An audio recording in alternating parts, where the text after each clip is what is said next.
अनंत चतुर्दशीला गणपती बाप्पाला निरोप देताच खानदेशात गुलाबाई किंवा भुलाबाई या सणाची लगबग सुरू होते। समवयस्कर मैत्रिणी घरोघरी जाऊन गाणे म्हणत खाऊ ओळखायचा खेळ खेळत हा सण साजरा करतात। अशाच सणाची ओळख पुढील पिढीला व्हावी हा उद्देश ठेवून मालेगाव मधील दाभाडी शिवरोड येथील सप्तशृंगी कॉलनीत सार्वजनिक गुलाबाईची स्थापना करण्यात आली। सदर कॉलनीतील महिला सारिका साळुंके, अरुणा गोसावी, अर्चना सूर्यवंशी, धनश्री सोजवळ, योगिता पवार, अर्चना पवार, मोहिनी देसले, कविता आहिरे, रत्ना कदम, राजश्री सोळंकी, प्रिया बच्चव आदी महिला उपस्थित राहून लहान मुलींनी गुलाबाईची गाणी व खेळ खेळवून आपल्या सणाची माहिती देऊन संस्कृती जोपासण्याचं काम करीत आहेत।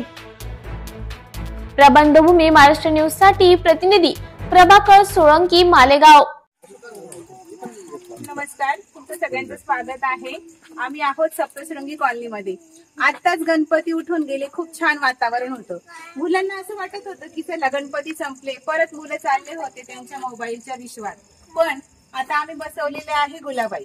तर गुलाबाई आमची जी आहे सगळे आमच्या छोट्या छोट्या मुलींची आहे। आता गुलाबाईची जी प्रथा आहे ती अक्षरशः बुडालेली होती, कोणाला माहिती सुद्धा नव्हतं की गुलाबाई काय असते।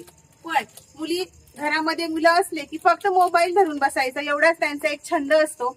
पण तो छंद थोडा काही काळ बाहेर ठेवण्यासाठी किंवा बाजूला ठेवण्यासाठी आम्ही गुलाबाईची प्रथा सुरू केलेली आहे, जी प्रथा आधीपासून चालत आलेली आहे। पण ती प्रथा खूप अशी बुडीत झाली होती, पण ती आता आम्ही ह्या वर्षी चालू केलेली आहे। आम्ही दरवर्षी बसवणार आहोत आणि आमच्या मुलांना जे संस्कार बुडत चाललेले आहेत ते त्यांना त्यांच्यावर दाखवणार आहोत।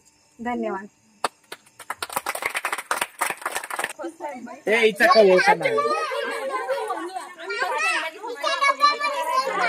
सुन बापरे।